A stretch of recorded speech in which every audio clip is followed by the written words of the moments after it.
When you select a drawing, you can use a grid to block in your object if doing it intuitively or eyeballing the measurements is not working. I would also suggest asking your instructor to help you alter the image in Photoshop if you don't know how to do so, as this will simplify the image so you can draw it easier. Print the image 8 by 10 or smaller. Make 1-inch squares on the whole image to make sure shapes are easier to draw. To do this, make 1-inch marks on the photo you printed both horizontally and vertically.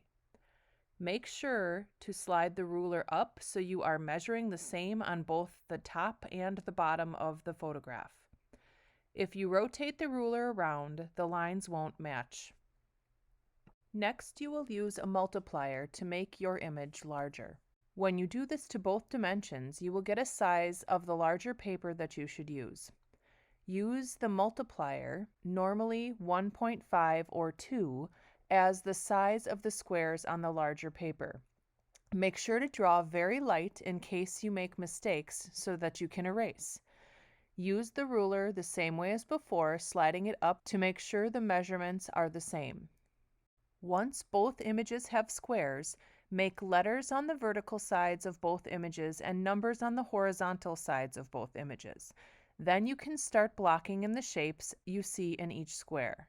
You can make a piece of paper about 4 inches by 4 inches that blocks out information in the original printed photo. I normally call this a blocker. Make a 1-inch hole in the piece by measuring 1 inch on either direction and cutting out the part where they intersect with an X-Acto knife. If you don't have a knife, ask your instructor for one that is already cut. If you need to do so, you can use this blocker to see just one square of the original photo so you can concentrate on drawing the correct shapes in each square. When you have drawn all the shapes correctly, erase the grid lines and start creating value, texture, and color. And remember, have fun!